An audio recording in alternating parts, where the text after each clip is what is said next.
तेलंगाना के 17 एमपी सीटों में से कांग्रेस अब की बार 11 सीट जीतेगी और 2 सीटों पर आज की तारीख में कांग्रेस 30,000 से 50,000 वोटों से पीछे है।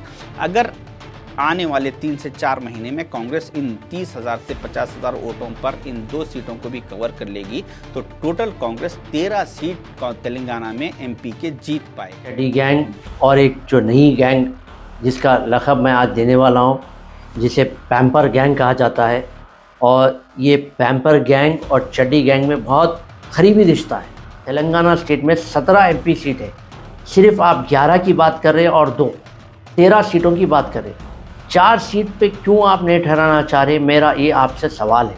तेलंगाना में 4 ऐसे सीट है एमपी सीट जहां पर कांग्रेस ने अपने डम्मी कैंडिडेट्स को ठहराए और 2019 के इलेक्शन में, और वो चारों सीटों पर बीजेपी कामयाबी हासिल की। अस्सलाम वालेकुम, मैं डॉक्टर कासिम, मजलिस इत्तेहादुल मुस्लिमीन ज़िम्मेदार, विजयनगर डिवीज़न, हल्के नामपल्ली कॉन्स्टिट्यूंसी। आपके दरमियान में बार बार आने का मेरा एक ही मकसद है, चड्डी गैंग और एक जो नई गैंग जिसका लक़ब मैं आज देने वाला हूँ, जिसे पैम्पर गैंग कहा जाता है, और ये पैम्पर गैंग और चड्डी गैंग में बहुत करीबी रिश्ता है, उसका भी मैं आपको दलील पेश करूंगा।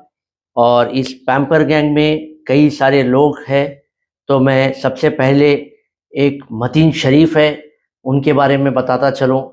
ये मतीन शरीफ सिर्फ नाम के शरीफ है, क्योंकि इनके करतूतें और इनके जो काम है, जिसे हम 420 कह सकते हैं, और मैं नहीं कह रहा हूँ, क्योंकि इनका खुद एक रिकॉर्ड है, वो भी आपको तफसीली बताऊंगा और उसको भी अपलोड करूंगा। आप सर्च भी कर सकते हैं इंटरनेट पर।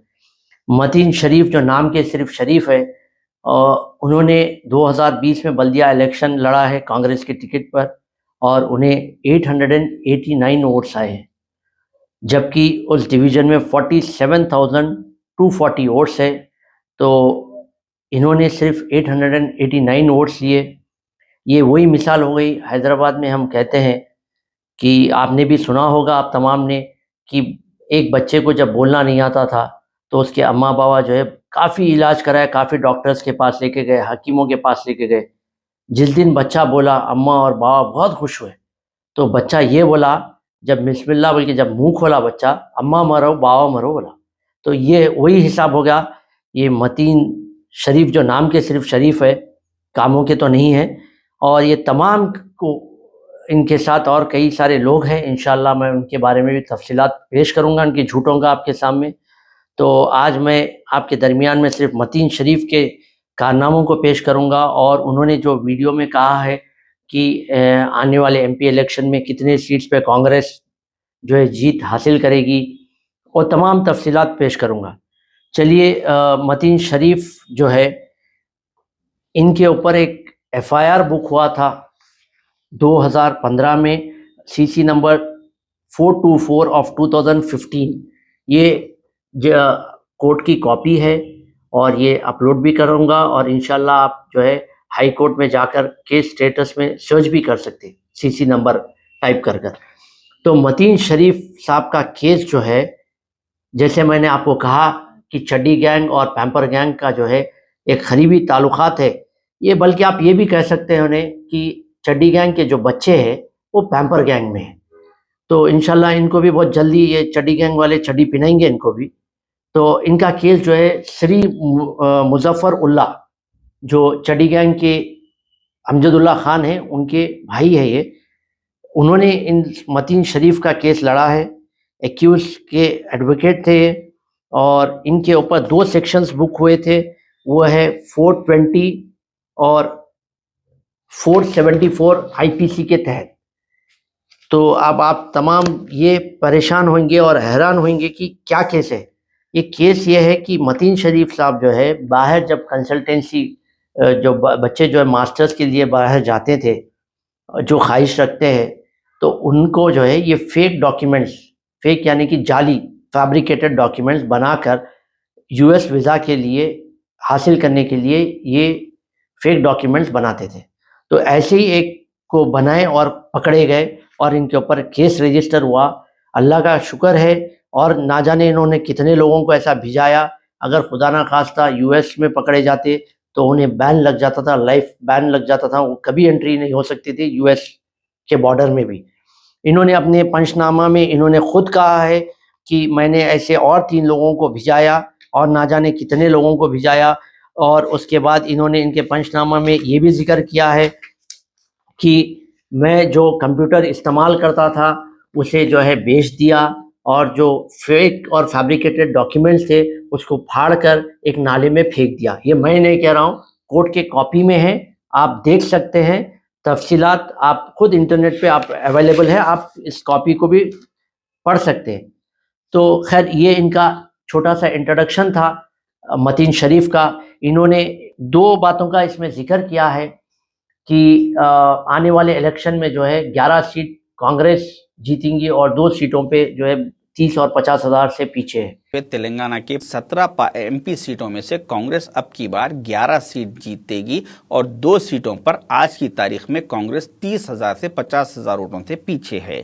अगर आने वाले 3 से 4 महीने में कांग्रेस इन 30,000 से 50,000 वोटों पर इन 2 सीटों को भी कवर कर लेगी तो टोटल कांग्रेस 13 सीट तेलंगाना में एमपी के जीत पाएगी। तो मैं ये कहना चाहता हूँ कि आप तेलंगाना स्टेट में 17 एमपी सीट है, सिर्फ आप 11 की बात कर रहे हैं और 13 सीटों की बात कर रहे हैं। 4 सीट पे क्यों आप नहीं ठहराना चाह रहे, मेरा ये आपसे सवाल है। और इसका जवाब मैं आपको दूंगा कि हमेशा ये कहते हैं कि ये मजलिस इत्तेहादुल मुस्लिमीन जहाँ भी ठहरती है वहाँ पर बीजेपी जीतती है। ऐसा नहीं है। आवाम को मैं बेदार कर रहा हूँ, आप सर्च करिए और तहक़ीक़ात करिए। मैं जो भी अपलोड कर रहा हूँ उसकी आप गौर व फिक्र करिए। तेलंगाना में 4 ऐसे सीट है एमपी सीट जहाँ पर कांग्रेस ने अपने डम्मी कैंडिडेट्स को ठहराए और 2019 के इलेक्शन में, और वो चारों सीटों पर बीजेपी कामयाबी हासिल की। एक करीमनगर जहाँ पे बंडी संजय जो साबिका सदर थे बीजेपी के तेलंगाना स्टेट के, वहाँ पर कांग्रेस ने एक डम्मी कैंडिडेट को ठहराया। डम्मी इसलिए कह रहा हूँ कि 2014 के एमपी इलेक्शन में उन्होंने उनकी हार हुई थी और 2018 में सेम कैंडिडेट एमएलए इलेक्शन में हार गए, फिर उनको 2019 में जो है एमपी इलेक्शन में ठहराया।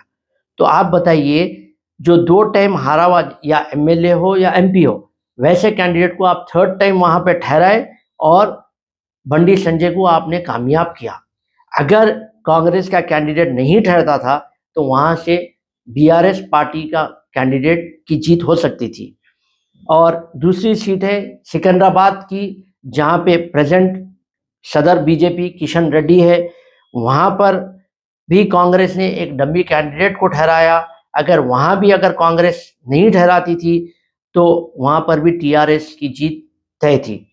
और उसके बाद निज़ामाबाद ले लीजिए, जहाँ पे अरविंद है बीजेपी के, और आदिलाबाद है। ये चारों सीटों पर कांग्रेस ने अपने कैंडिडेट को ठहराया और ये कोशिश की और बल्कि कामयाब हुए बीजेपी को वहाँ से जिताने के लिए।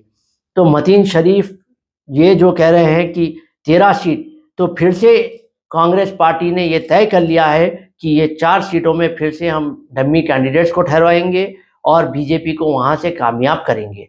तो यही कुछ तफसीलात लेकर आपके सामने मैं आया हूँ। और आपको ये भी बताता चलूँ कि इन्होंने नमक के कंकर का जिक्र किया है और जो है खैर एल फैल कई बातों का इस्तेमाल किया है।